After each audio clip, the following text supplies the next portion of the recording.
So, everyone, I'd like to welcome you tonight to our presentation. I appreciate your taking Monday evening off for this.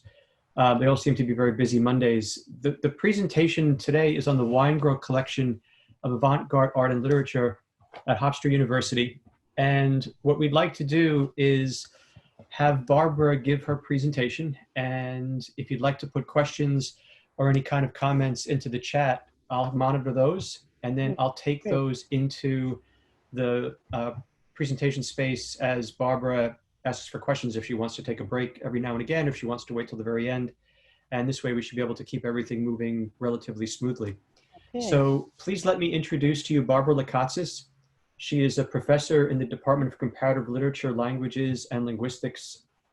Came to Hofstra University in 1981 while still a graduate student in the Department of Comparative Literature at New York University upon the recommendation of its chairperson and her mentor, Anna Balakian, who was a pioneering scholar of surrealism and a friend of Hofstra University.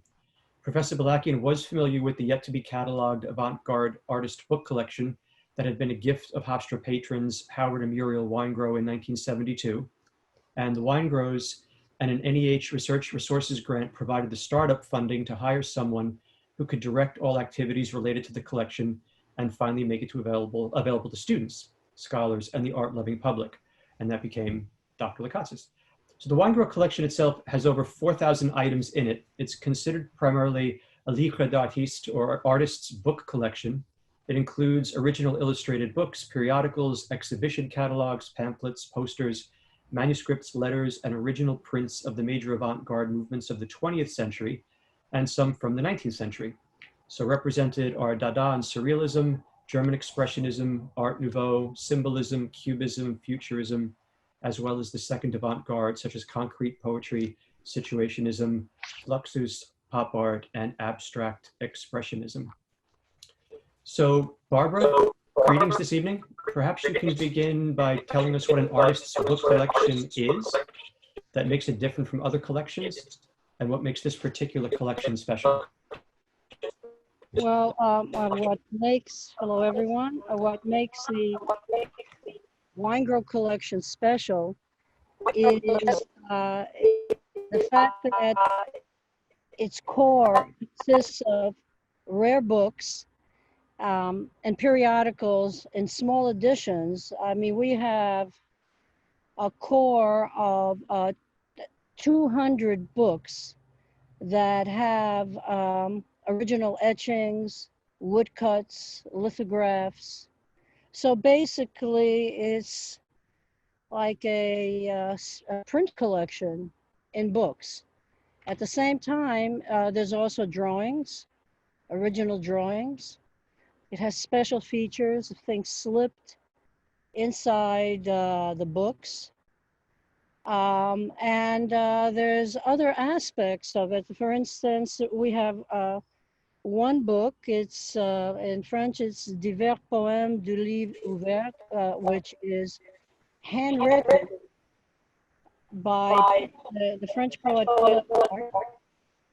and watercolor by Pablo Picasso. This is, ours is number 3 of 15 copies. This is a very special book. Its date is April 1941. And this is a particular date. It is World War II. And during, of course, this period, I mean, in terms of what happens to art, I mean, the date tells us a lot. Between April 1941, and this is when this particular book is dated, and July 1944, over 4,000 cases of artwork filling over 138 boxcars of art were shipped from Paris to Germany. So it is also a period where 13,000 Parisian Jews were rounded up and sent to Auschwitz. Both Picasso and Paul Eluard were members of the French resistance. It was a very dangerous time to actually walk around with currency that could identify you. So this was Picasso's way. Picasso, by 1941, all he needed to do was sign a check and it would sell for a fortune. So this was a form of currency for that Picasso basically gave to Paul Eluard. And if there is, that is about the Paul Eluard collection at the library of the Museum of Modern Art is probably the only collection that gives the Weingrow collection any competition whatsoever. So this is a unique collection with that has a lot of art within it. And our earliest book is William Blake's. It is an illustration of William Blake. So I mean, in a sense, in terms of the livre d'artiste or art books, you could look at Blake as being like a one-man industry, because he wrote the poems, he printed the books, so he did everything. But this is a book that is unique because it shows that he was also a collaborator. And this is one, the other very important aspect of artist books is that you have a lot of collaborations. You have collaborations between artists, writers, publishers, printers. And here, all the figures are important here. Louis Chavonetti, who does the etching based on the William Blake illustration. Henry Fuseli, who is most famously known to everyone for his 1781 painting, The Nightmare. And it has special features. I mean, the publisher is important, and the fact that it's bound in, that's the other aspect of it. It's beautiful bindings. Not all of the books within the Weingrow collection are rare in that sense. You have first editions that are important because they also reflect, I mean, it's a movement, it's an avant-garde movement collection, but beginning with Art Nouveau and the beautiful books of Art Nouveau. And the other very important figure in the creation and promotion of beautiful books was William Morris and the arts and crafts movement, and his Kells-McCott press, which was created gorgeous books and reflects also something very important about the type of collection this is and how it represents the avant-garde and what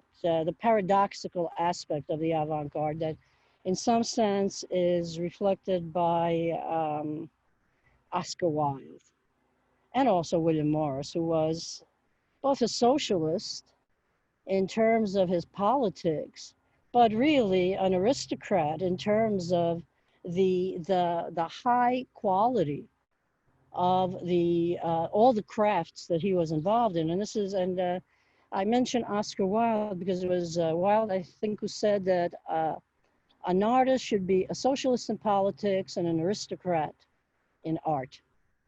And this collection reflects this. With the exception of Futurism, and we do have a wonderful little collection of Marinetti, and I will show you at least one cover of his. Most of the political aspect of the avant-garde is left, as counterculture, and the periodicals. That's the other thing. We have a large collection of avant-garde periodicals that are both beautiful, and I mean beautiful.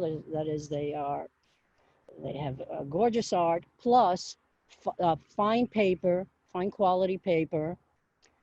Original etchings and woodcuts and so forth. So So you have these elements of both the books reflecting um, art in this manner, and to a certain degree, I mean, they were also done for the purposes of being able to make money using that book. But also, it reflected this collapsing of genres in the avant-garde, and the mixing of the arts, and the counterculture itself, that was a group that involved all the arts.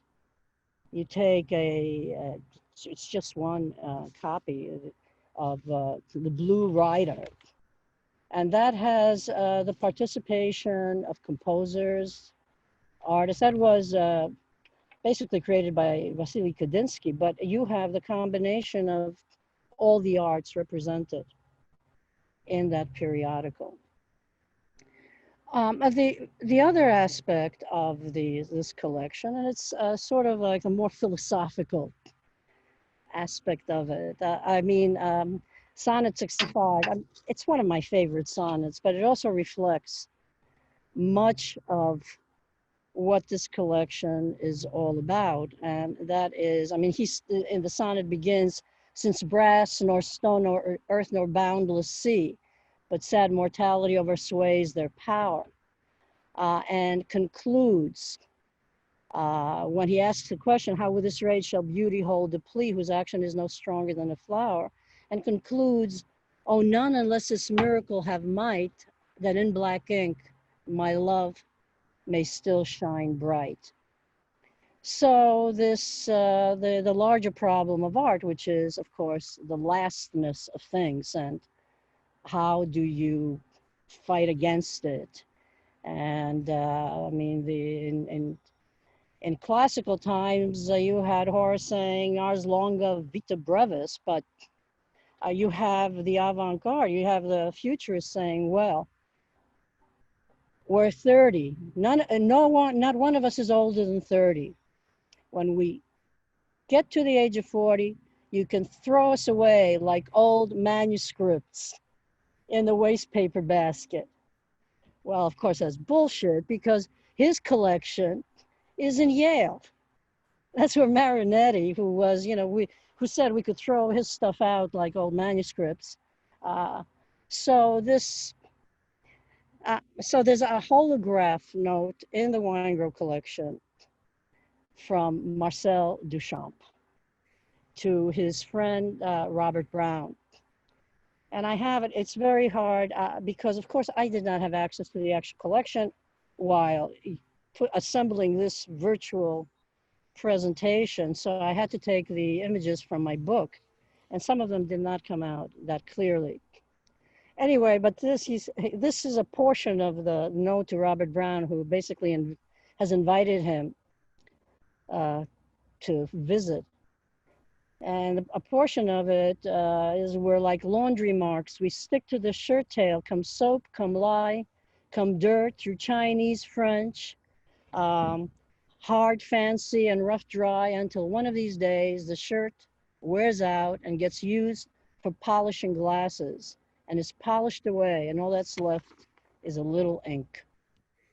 Well, ink is what this collection is all about. It's printer's ink. It's about the evolution as well of printmaking as an art. And in my, I had the good fortune of also working with another collection, and interviewing Will Barnett, who I had written about. And he said that when he was printmaking, he was solving problems of painting.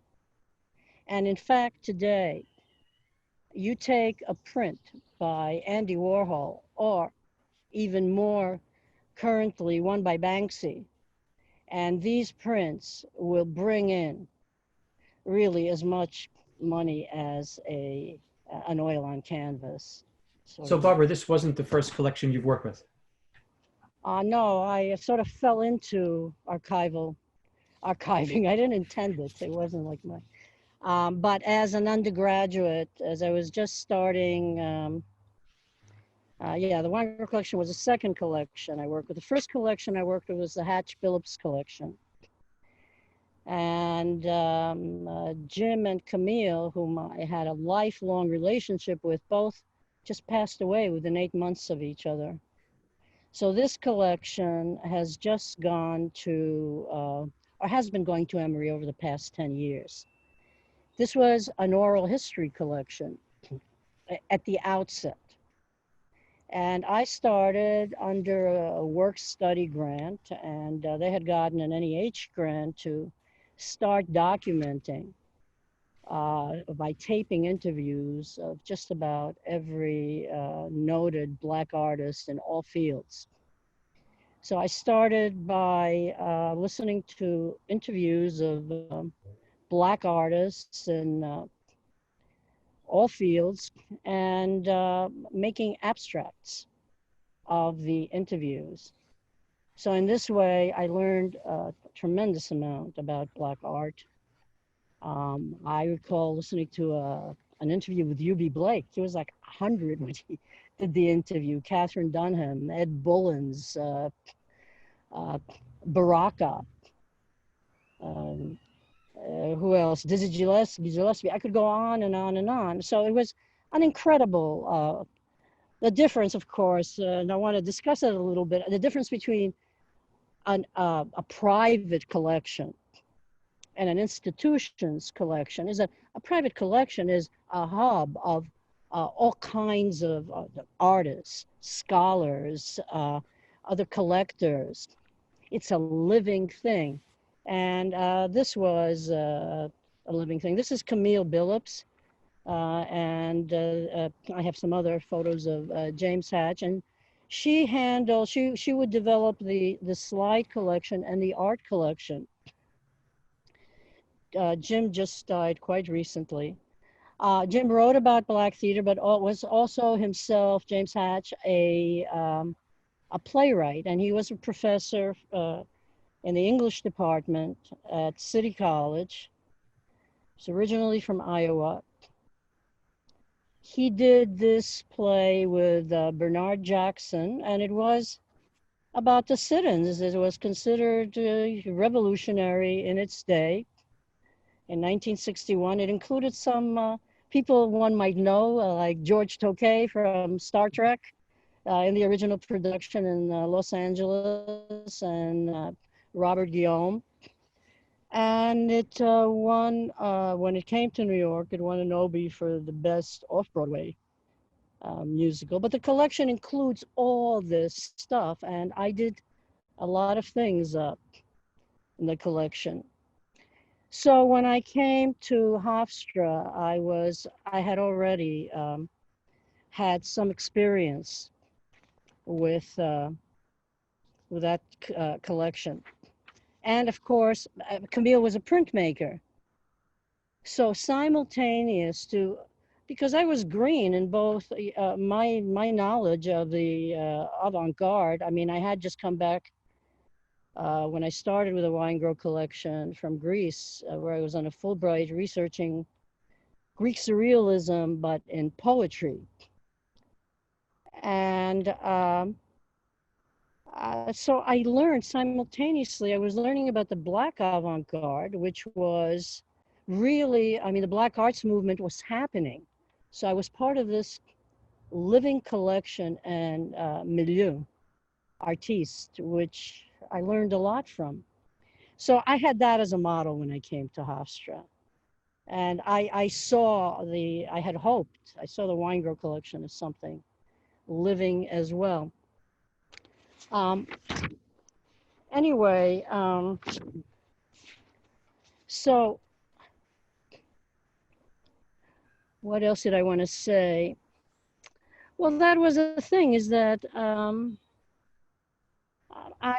I saw that I liked the private collection, and in Greece, I wound up doing my own research at this collection. It was a Manos Haritatos collection. I hated working at the National Library. They were nasty. They weren't friendly. It was like this. You realize that sometimes a library can be like a cemetery of books. It's forbidding, with the librarians being like its guards. So the Haritatus collection was incredible. He had amassed his collection in Egypt. He was a Greek from Egypt, and he had 5 pairs of Cavafis, Constantine Cavafis specs, and every kind of cigarette container you can imagine, because the Greeks in Egypt had started making cigarettes. So he had all these containers that someone like Conan Doyle would take advantage of you know, the different cigarettes, tobaccos, stuff like that. Anyway, so I liked private collections. You would go there, the collections were generous, you would find artists there, you would mingle. It was a living thing. So, but when I arrived, I started my work. The university at that point didn't even know what they really wanted me to do. But I decided, I mean, I wasn't a librarian, that wasn't my skill. So we did a grant, and we got money to hire a cataloger who would feed the collection into the database, the OCLC database, which is what Hofstra uses.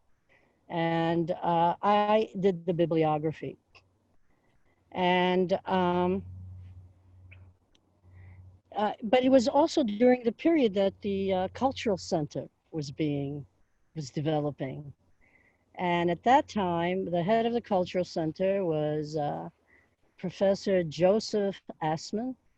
And I really saw the potential for this collection in terms of linking the Long Island community to the university. There's a lot of art in Long Island. There's an art-loving community. At that time, we had Friends of the Library. We had Friends of the Art Museum. And these were active participants in the life of the collection and the university. And he also taught in the Department of Comparative Literature. He taught German and German literature. So that is how, so then we started the planning of an avant-garde conference. This is an image from Leger and Blaise Cendrar's La Fin du Monde. I have another image that I will give you some more detail about the book. Anyway, so so that was the participation then of Howard and Muriel Weingrow, who had donated the collection to Hofstra in 1972, and were getting sort of impatient by 1981 that it hadn't been cataloged. So they became involved in the activities of the collection in every single way. I mean, Muriel got her friends, other art-loving members of the community, to participate. So this became a very dazzling and magical event in terms of what was accomplished. It was, so I went from my years of being Cinderella in the stacks to this event where the student center was transformed into this magnificent space, and it included artists, the artist families, the community, students, scholars. So it was an event that sort of kind of duplicated the kind of dynamic life that I had seen in private collections. And so can you backtrack a bit and discuss how the collection was formed and how it originated and at what point it became the actual Weingrow collection? Yes, well, the Weingrow collection, and these are some of the, just go through these quickly. These are some of the photos from the Avant-Garde conference. You see who are guests, or that Jonas Salk, holding my bibliography. Francois Gillot, who also donated books to the collection, and then it led to an NEH Summer Institute where 12 scholars came. So a lot of life was generated from this quiet collection that was in the stacks. So the collection begins with this gentleman, Philip Kaplan. Philip Kaplan was a young man in Cleveland. He had emigrated with his family from Russia. He was a Russian Jew who managed to get up to an 8th grade education. But he sort of floundered a little bit in Cleveland trying to figure out what to do, and then finally decided he could be a bookkeeper, but then discovered Richard Laukhuff's Bookstore. And Cleveland in the 1920s had 3 of the largest lithographic plants in the country and a large German immigrant population. So what is surprising about the Weingrow collection is that much of it was amassed in the Midwest, especially the largest sectors of the collection are the German Expressionists and the Surrealist sectors. And he didn't really have a lot of money, but he started little by little. He loved Laukhuff. There was another center, E. Cummings. In fact, Kaplan, his first collection, which is now at the University of Southern Illinois in Carbondale, was an E. Cummings collection. The other collection of his that's in the University of Southern Illinois is an American expatriate collection, where he says that every American expatriate artist is in. And this is where Laukhuff's bookstore was, the Taylor Arcade. I've never been to Cleveland. I've always wanted to go there. So Laukhuff's was one source of where he sort of educated. This is Kaplan. This is more or less what he looked like when I met him. But the other place was, and this is where the style of the Weingrow collection sort of took shape, was the White collection, John G. White collection. That's like 60,000 items of everything, orientalia, fairy tales, chess sets, folklore, mysticism, many different things. And he had this, Kaplan told me that he would have all the erotica hidden inside the children's books and fairy tales. So that was one of the aspects of the collection as I was dealing with it, because, I would be opening up the books and all of a sudden there would be something hidden away. And, it's a problem. What do you do? I decided to leave everything in there and just put it in acid-free envelopes rather than have it cataloged separately, because then you ruin the nature of it. But he had one which I show you the image of another image from the book, but he had, I think it's too X-rated to show you the actual photograph. It was from his book Ecce Homo, and there was a slipped-in photograph for one of the images, pornographic photograph, that indicated that George Gross had actually used that photograph for illustration. And Kaplan was also interested in photography. He also had a photography collection that he told me he was going to leave to his daughter, but he was interested in artists' use of photography for making art. And subsequently, he moved to New York. I guess he had done as much as he could. Oh, this is the Kokoon Arts Club. Okay, this is E. Cummings. This is all part of that collection, is also Kaplan's. It was modeled after the Kit Kat Club in New York. And they had these scandalous balls. They were often banned. And it was a group of artists, many of them German, and they would get together to create, to discuss new things, new techniques in art. And this is E. Cummings. This is the other aspect of this collection, is that many of the writers are also artists. So this is a self-portrait by E. Cummings, and he had his first exhibition at the Kokoon Club. So Cleveland was a happening place. Oh, this is John G. White. I just wanted you to, I want to show you one of the chess sets from that collection. A very inspired chess set. The surrealists have one with red wine and white wine glasses. But I think that this is very wonderful because of the shape of the salt and pepper shakers. So anyway, but this was how the collection was formed. At the time, Hofstra acquired the collection, they had a really well-known rare book librarian whose name was Terry Bender.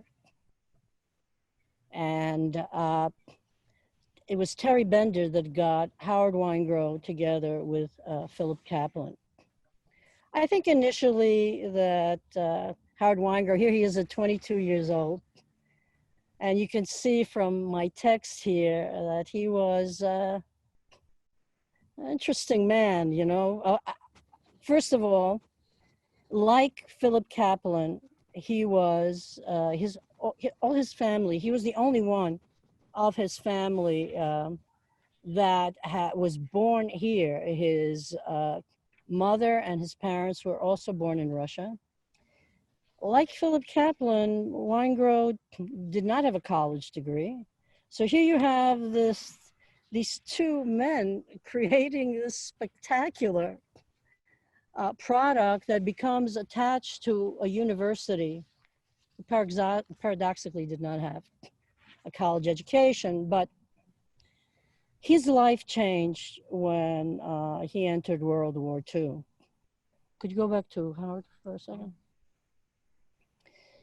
He, as you can see, he flew 65 missions during World War II as a radio operator aboard B-26 bombers.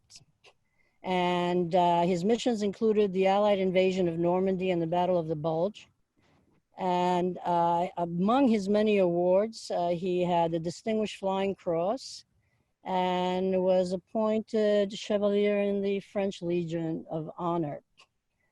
He was also, I should also mention that Howard Weingrow has been an incredible patron of Hofstra University. Both he and Muriel, his wife, died. He died in 2017, and she just passed away last year. So, I was very fond of them both.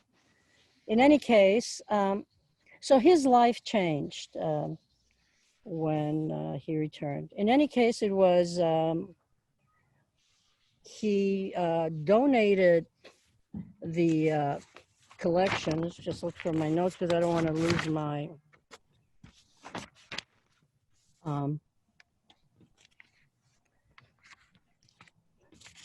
I just want to quote, that's why I needed my notes. I had asked him when finally my bibliography came out. I mean, Greenwood was going to publish it, but if Weingrow had not subsidized it for the illustrations, he wanted it to be a beautiful book, just like the books that we were talking about. So it has 48 full-page black and white and 16 color illustrations. So there a lot of things happened because he was willing to support the collection and to put his weight behind it. But he also supported the medical school. He was a trustee on the medical school, and the family continues supporting student scholarships. And he got the the Hofstra Presidential Medal. Let me see, what year was that? It was, I forget, it was, but that was created by President Short. But then he also got an honorary PhD in 2005. Anyway, he wrote in the foreword to the collection, he said, "My years in the service during World War II had a great impact on me. I was no longer happy to go back to being the laborer that I was when I entered the service. I had been shot and survived. I had been to South America, Africa, Great Britain, and Europe, and had come in contact with people from all walks of life. No longer was I content with the restraints and limitations of the 10-block area of Brooklyn, where I had spent the first 19 years of my life." And he lived in the Flatlands, Kings in Brooklyn. And he credits his wife for his cultivation of taste and his growing sensitivity to art. But he wrote that the encounter with the artist Man Ray in Man Ray's converted garage, quote, one huge room residence, as he recalls, what was a flickering interest in surrealism and the avant-garde movement blazed to passion. And he writes, "I became more and more interested in the collection at Hofstra and committed to its expansion." So,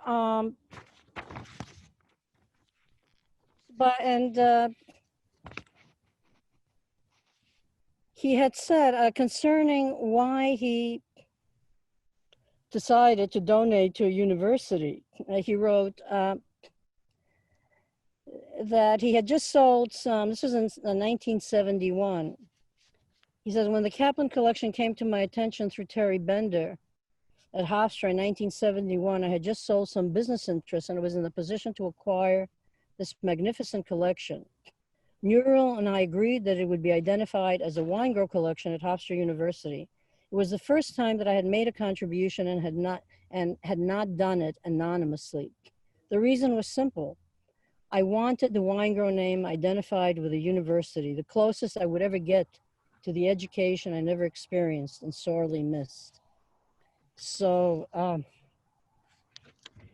well, before I get to showing you all the beautiful books, I just want to say how important this is. And one of the reasons why I wanted to talk about Howard, and this is from the second important event that he helped support, and he would always get his friends to support these events as well, which was the Andre Breton's 100th birthday, is that the humanities cannot survive with this kind of support. And we support, I mean, the university, and it's to its credit that it's created a medical school. But as soon as somebody begins to make good, make money, the first thing they do is acquire an art collection. Whether you look at Madonna, whether you look at all the pop stars, David Bowie, or you look at corporations, it's art is important, and yet the humanities, in a sense, it's like poetry. It is the poor sister of everything else. So it is very, very important to have this community involved. And I really hope that there will be an effort to get the sort of combination we got of NEH, the Long Island community. I mean, they are still there. I'm sure there are a lot of people who are still interested in art and art collecting. So, so if we sort of like move on to the images. Oh, by the way, this is Aube Elouette. This is Andre Breton's daughter who came for that. She had not been to this country from the time she was 11 years old. This is Breton's granddaughter, and this is Merlin Hare, who is the son of Aub's mother, Jacqueline Lombard, and the artist David Hare. Jacqueline Lombard left Breton while she was in New York during the war. And this was our symposium. It included students, scholars, the biographers. So this is the second oldest book in the collection. And in the collection there's also children's books, anything that has to do with the art of illustration in the book. But this is Jean Granville, who was important to the Surrealists. And as I began to say before, the collection is divided along movement lines. And there's quite a few movements represented, but the major movements, as I said, are Expressionism and Surrealism, but also there's a very healthy collection of Art Nouveau, some very special Cubist works with original etchings by Picasso, aside from the other books that I had mentioned. A nice assortment of futurism. So this is, of course, this is among the Art Nouveau books. This is Salome from the French of Oscar Wilde. He wrote it in French, and it was translated by his scandalous lover, for whom he wound up being jailed, Alfred Bruce Douglas, into English, with original pictures by Aubrey Beardsley. And it's bound in light green silk with design stamped in gold. And it's still in its slip case. So this is why am I not at that image? Oh, here we go.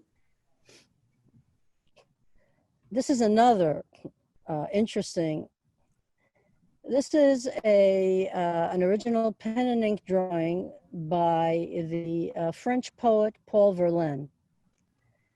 And he did this drawing while he was in prison in Mons in 1898.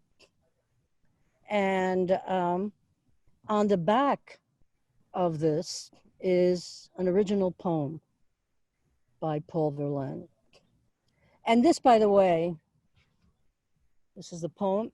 This was slipped into one of the first biographies on Verlaine by his publisher Charles Donneau, which and the book has other illustrations of Verlaine. His the gun that he shot Arthur Rimbaud with, which is why he was in prison, was sold 5 years ago for $240,000. It's a little pistol. We have just about the whole run of this journal, L'Assiette au Beurre, or otherwise in English, The Gravy Train. It's a satirical journal. Each week, it was a weekly, each week it was devoted to a particular social injustice. And here you can see, this is by the illustrator is Paul Jouve. In the back, you see the guillotine, and it used the latest processes in color graphics. And the current periodical, Charlie Hebdo, the luckless editor who was killed, had this Assiette au Beurre as a model for his own satirical journal. So why am I not seeing this one? Are you seeing the Blühende Garten des Ostens yet? Yeah, oh, here we go. This is a very special book. You can see the Art Nouveau style, Blooming Garden of the East. This is a selection of Oriental stories and satires with erotic drawings by the Art Nouveau Austrian artist Franz Christoph. It's in an edition of 900 copies. And you can see it's even in its little design has all the elements of um, Art Nouveau art, and also, of course, Japanese woodcuts, which were very influential during the period. Among the editions you have now, this is an edition it's of criticism, really, on our introduction by a very famous art critic and historian, Theodore Duret, on the Impressionists. Berlin, Bruno Cosira, 1,000 copies. So our copies number 30, numbers 1 of 30 have original etchings by Renoir, Guillaumin, Morisot, Pissarro, Sisley. And this one is an original etching by Paul Cézanne that is in the book.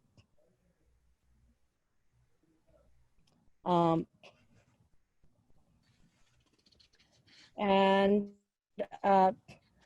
this is a woodcut by Andre Derain, and it's linked to a book of poems of Apollinaire, whom you might say was a pre-surrealist, symbolist. This is the first illustration that Derain ever did for a book. And he falls more or less into the Fauve movement, which is sort of like Impressionism on caffeine.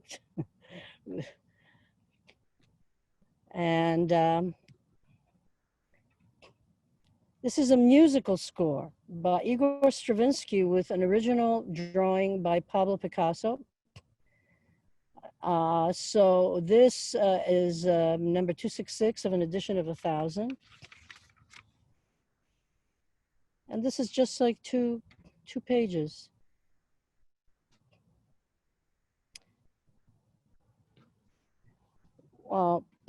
During the Avant-Garde conference, Claude Picasso came. I should say that his mother, Françoise Gillot, has also been a good patron of the university.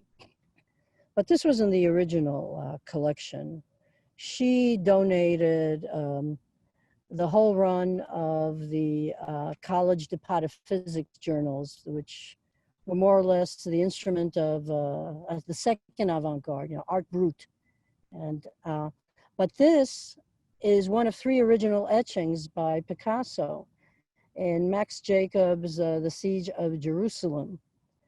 And again, this is a limited edition, and on Holland paper. And Claude Picasso had said that many people do not know that some of his father's best art is actually in books. So we have some special things. This another Robert Delaunay in Hello Paris with 20 lithographs. Now this is Cendrar, and you could see here that one of the aspects of these avant-garde books, particularly and to a certain degree, we see this in a lot of Cubist works, as well as it's made sort of like a signature characteristic in Futurism, which was the fact that, and then it continues with Dada and Surrealism, that one should do something different with typography. So letters and words become pictorial elements in art rather than just symbols.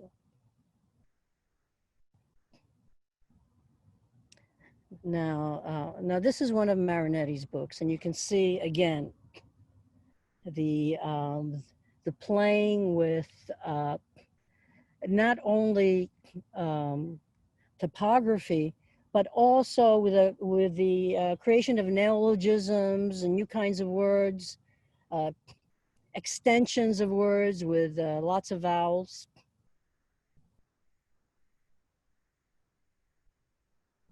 And One thing about Marinetti, can we go on to the next one? Marinetti was a devotee of Mussolini. He had affiliated himself to fascism, which was to prove a tremendous embarrassment to the futurists after World War I. I mean, and so that futurism sort of, you see that it starts out as a movement that it has tremendous impact, and then just sort of fizzles out, despite the fact that the art is quite marvelous. But this is the exhibition of the Fascist Revolution. We also have the German decadent art exhibition that was held in Berlin. But here you can see Mussolini called himself, he said, "I am the first futurist." And you can see that you have this playing with topography. It's not very futuristic, but it has this little futurist element.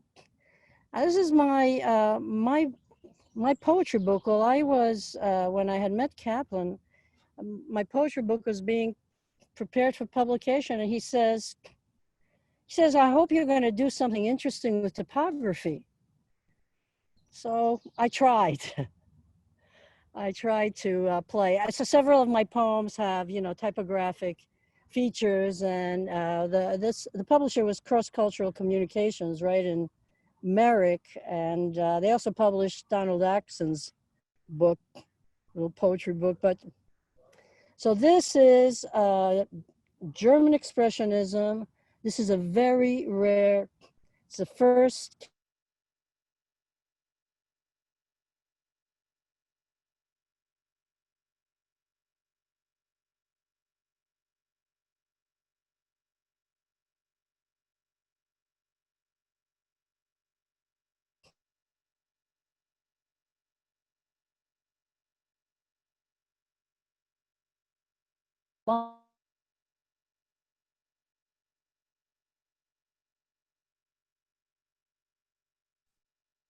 Is there still sound?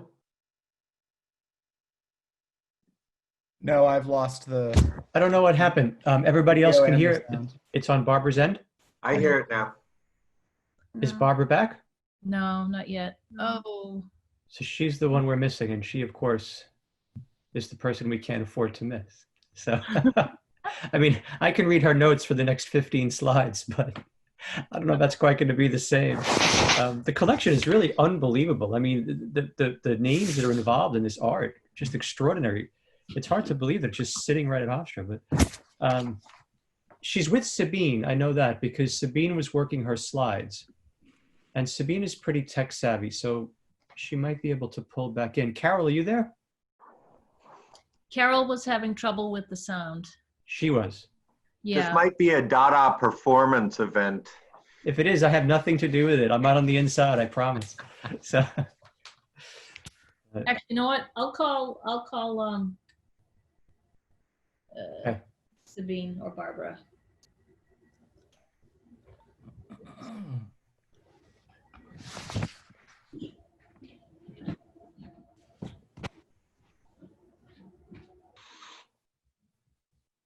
I don't want to take momentum away from what she was talking about by beginning a side conversation. So.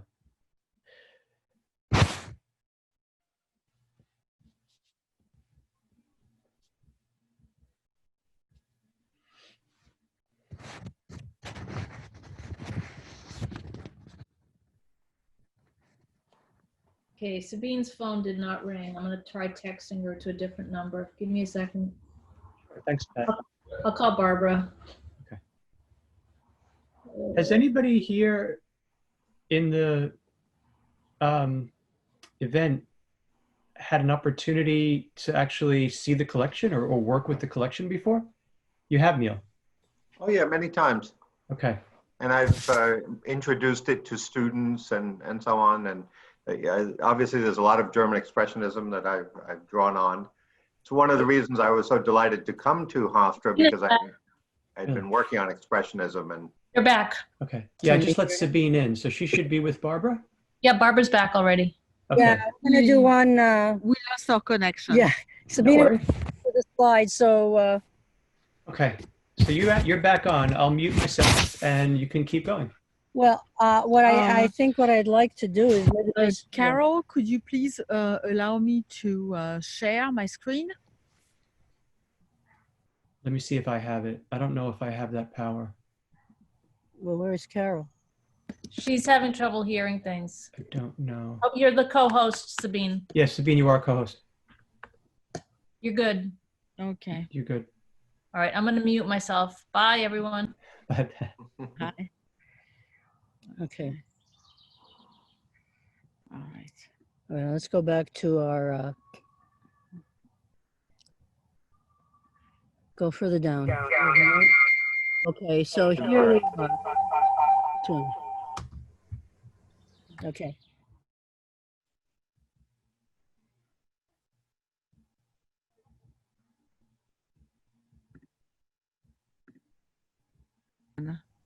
Okay, that's it. All right, can you hear us? Can you hear me? All You're right, this is a fabulous book. It's a sad history. Walter Reiner actually died of an overdose. And this book, Cocaine, has 7 drawings by Conrad Felix Muller. What happened? I'm going back to the slideshow. Sorry. Okay. Sorry, guys. Well, but you're no longer on. Well, it doesn't matter what you're on. Okay. All right. So, if you notice, okay, this is number 51 of an edition of 300 numbered copies. It's signed by the luckless author.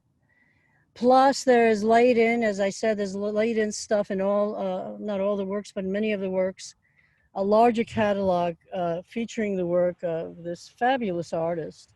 And you can see with all the anguish-filled art of how German Expressionism manages to convey it, and how wonderful the pen is for conveying this nervous quality of Expressionism. So you can see, this is another, Der Anbruch, the Daybreak, but German Expressionism, and Neil, you could say more about this than I could. The sense of crisis, apocalypse, world's end. Let's hear what Neil has to say. No, that sums it up. No, these are amazing examples, and I haven't seen all of these, but I often teach similar such materials. And I was about to mention to John that when I first was hired at Hofstra, I had been looking while teaching at Columbia for a copy of a book that I wasn't able to find in Germany, and I needed it for my to convert my dissertation into a book. And then I came to Hofstra, and I found it and many other things in the Weingrow collection. That was a copy of Carl Einstein's History of Art.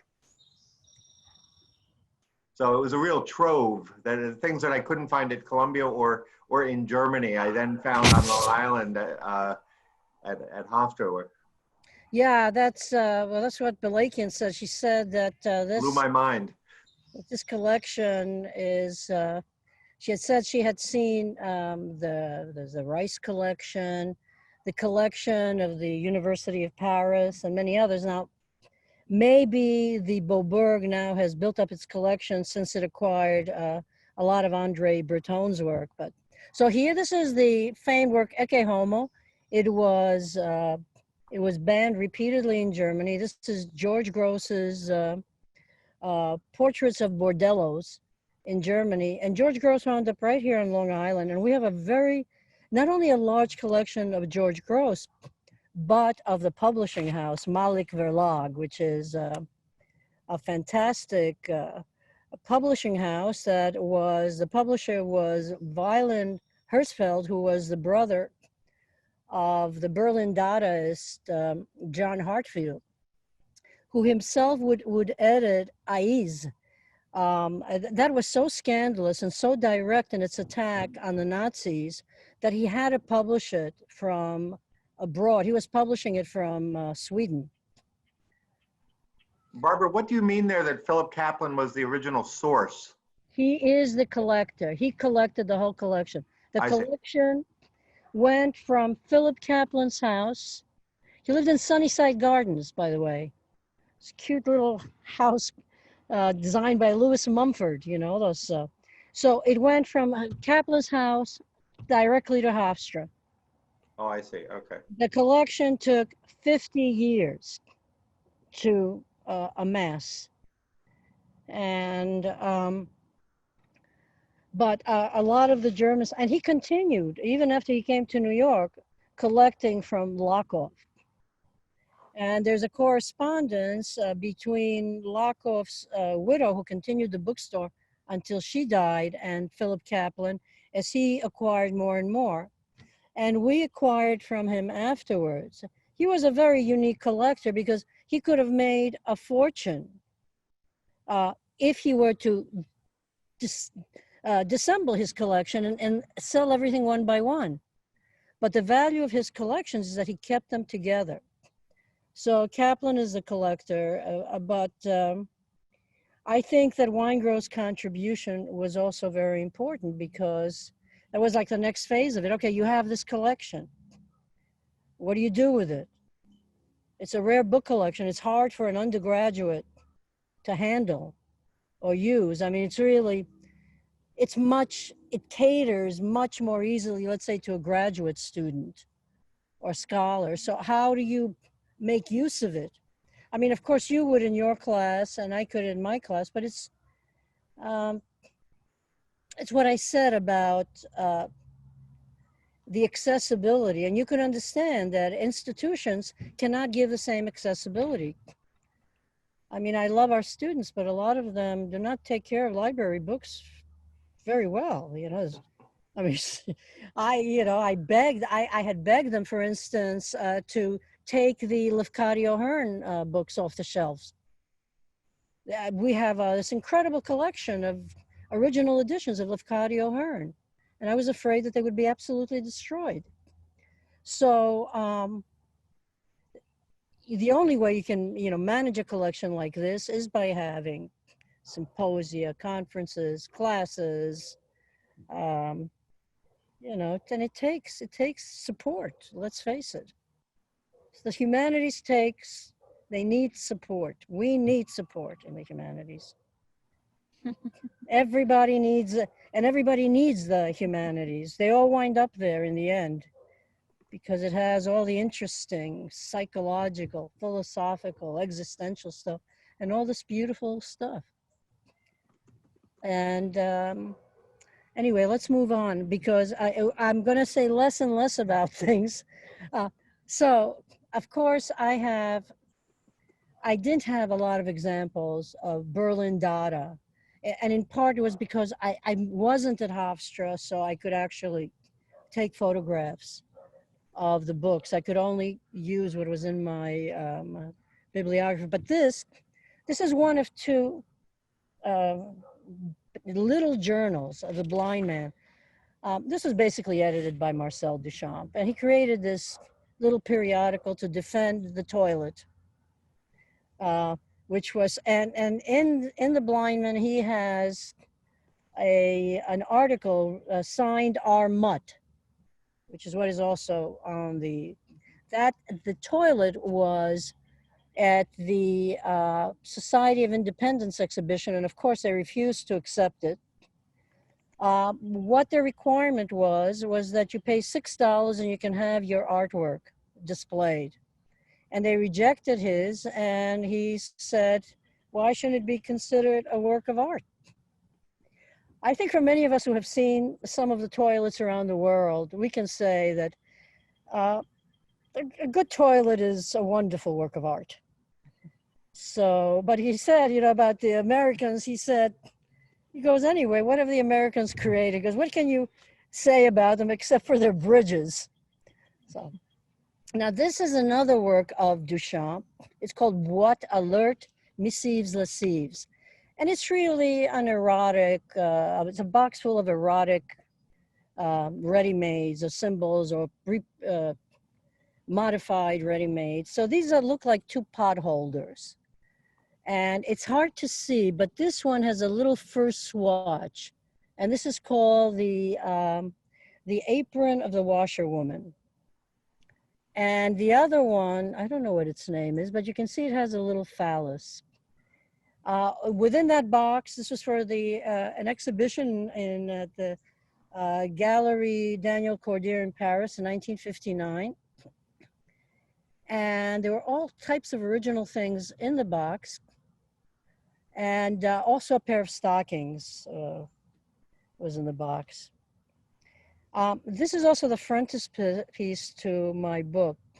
And this particular book that this collage by Max Ernst appears in is called Oedipus.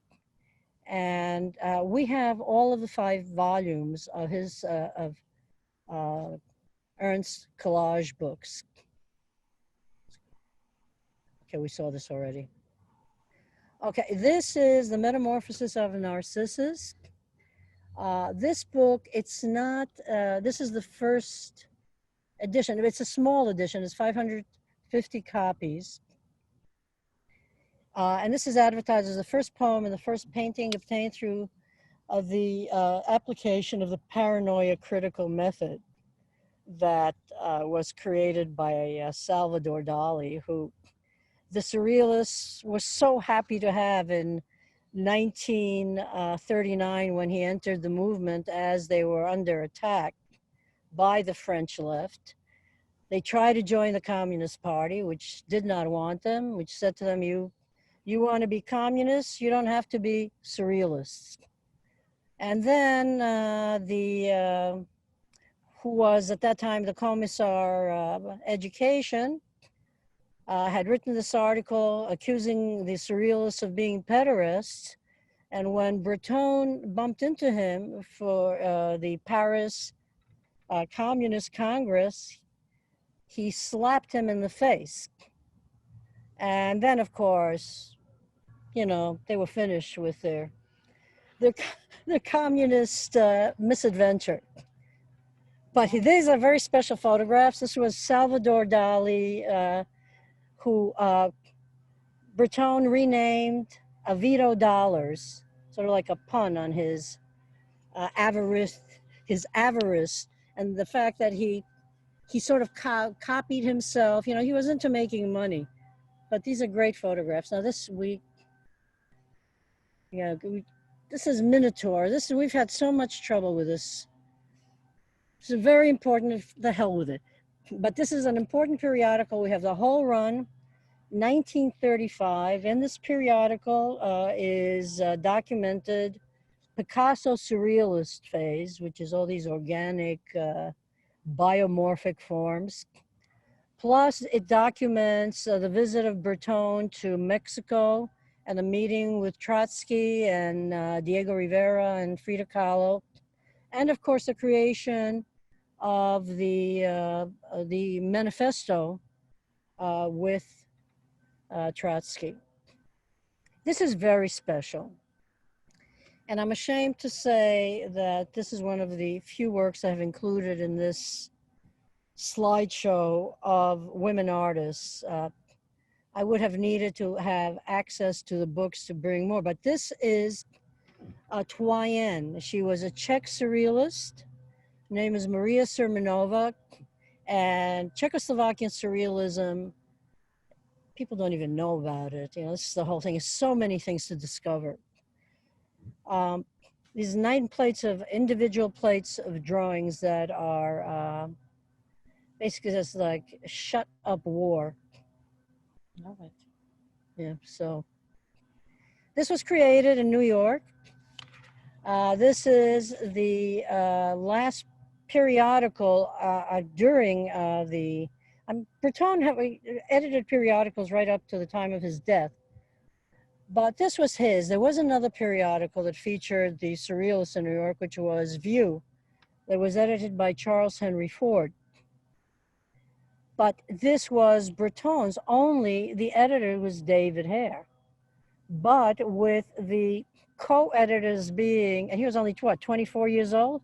The co-editors were Breton, Duchamp, and Max Ernst.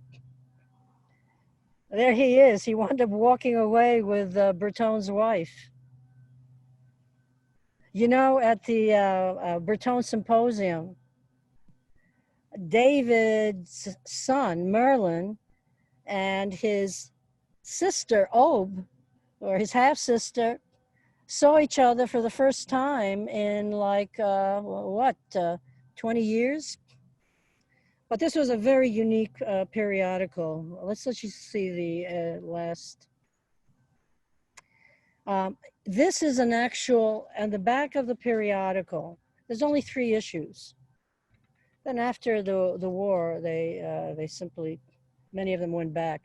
And you could touch, they were giving out prizes. So here you have this, it almost looks like a chicken cage wire.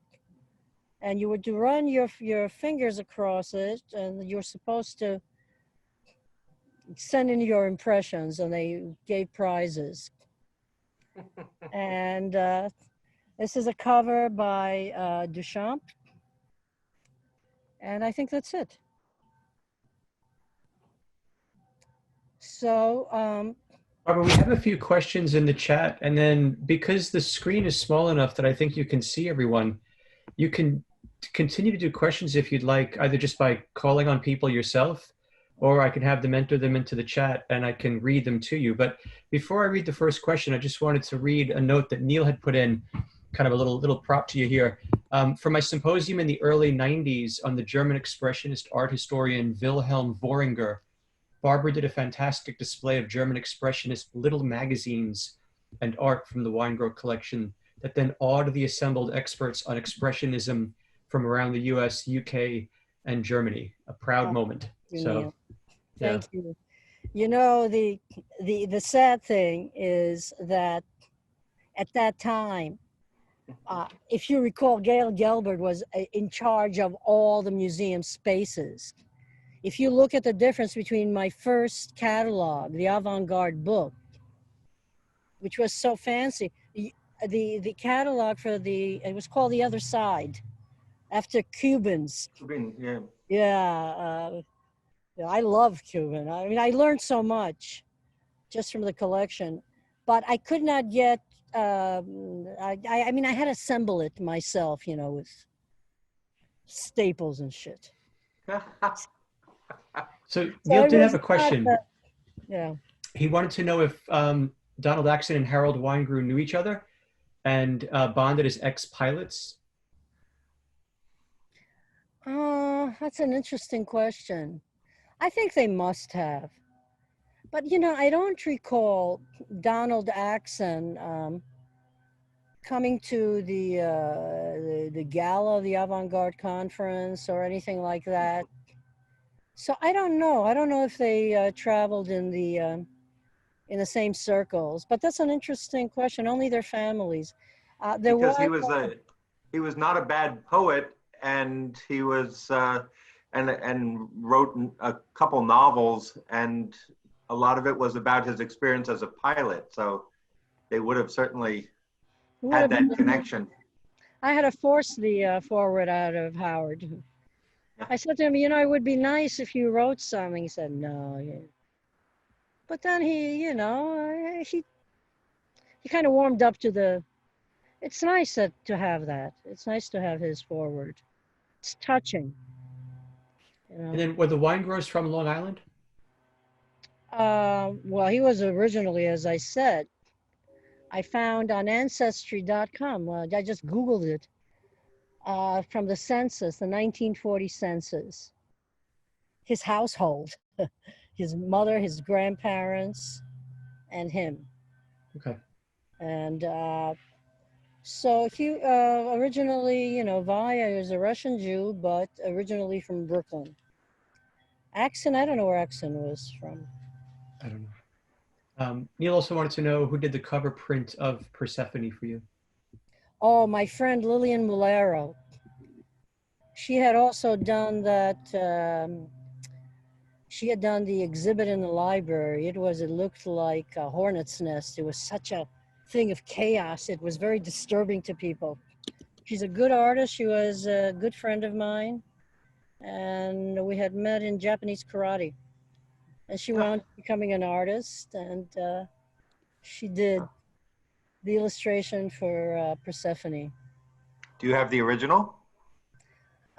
Yes, actually I do. I have the original illustration for It's a Persephone. nice print. And she gave me, she had some in the, it's actually not a print. It's done in ink.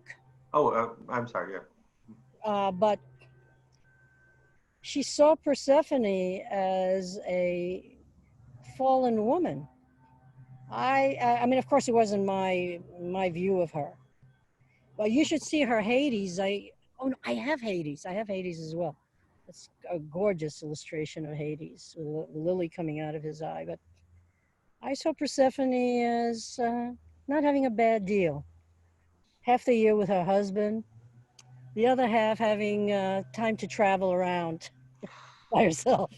I thought it was a good marriage. It's like a timeshare. That's funny.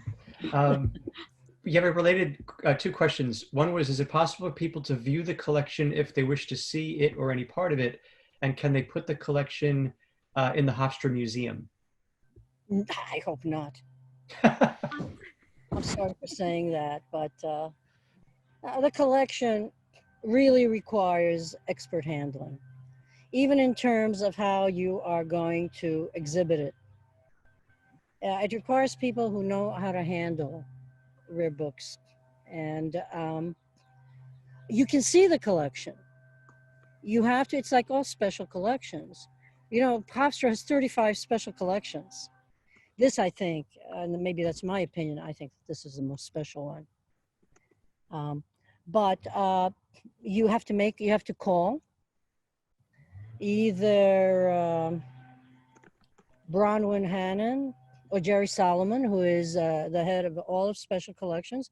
And like all special collections, you have to make an appointment. You have to look at the catalog, or it's all online. The whole collection is online. And you have to know what you want to look at. You have to know what you want to see. And you have to call, because they have to take this stuff out. They have to lay it on the table. They have to give you gloves. You know, there's a way of handling the stuff. You can, you can't just take a book here and there and show it. You have to come up with a subject. So you can take, you know, because one book in and of itself within the context of others gets lost. But we have pulled the British Surrealists. That was something. It was an incredible show. That was when Stephen Spender had come to Hofstra. Really? Yes. Wow. And he thought it was incredible. So we have a core. If you have, like, for instance, a subject area, the second Avant-Garde, we have a nice collection of the concrete poetry, lettrism. We have a lettris collection. We have a fluxus collection.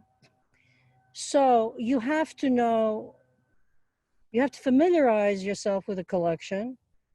And in order to do an exhibition that really matters, you have to sort of like gather the materials that have some connection. You have to come up with a theme. And it could be physical, you know, you could say, okay, you can do an exhibition based on etchings, right? All the books that have etchings, or the books that have woodcuts. You can do the movements, which I mean, that's the way that I approached it, because that's what I was trying to familiarize people with at the time, with, you know, what the avant-garde was. You can do erotic books in the Weingrow collection.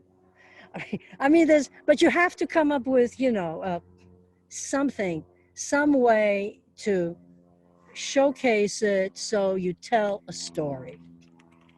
It's got to tell a story. In and of itself, one work, it gets lost. Even that one of Picasso and Elward. Carol said that she can email the guests the link to the digital collection. And Pat had a question. She wanted to know why Kaplan initially or originally sold the collection.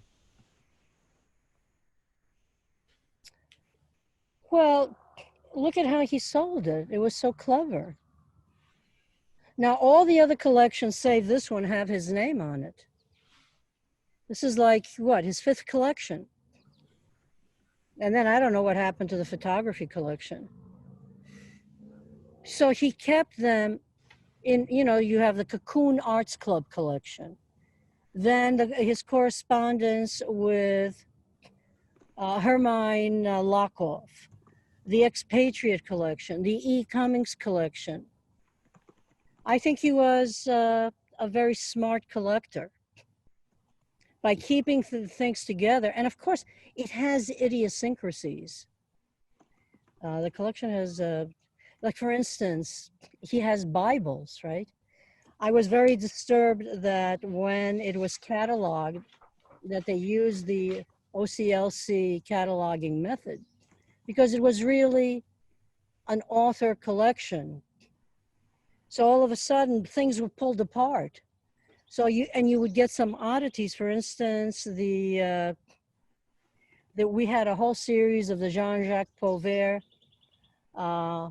Museum of Sex collection that wound up with all the Bibles. So, you would have these assortments that were weird because, it was the OCLC database goes according to subjects. So this was originally an author collection. So I think that he, Kaplan was not, what the houses in Sunnyside Gardens look like. They're cute, right? I mean, I wish I had bought one. But he was modest. He made a living once he came to New York, he made a living as, he was an art director for an advertising agency. What I didn't tell you, I mean, I skipped over some stuff because this presentation was long. But the way he amassed the surrealist sector of the collection was he became a printmaker. So he was part of Stanley Hayter's Atelier 17 on 17th Street.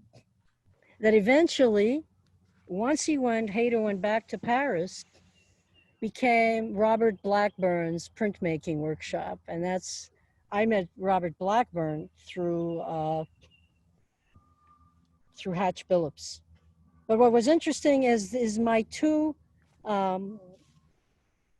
clienteles met when Breton's daughter and Bayard were here for the Breton Symposium.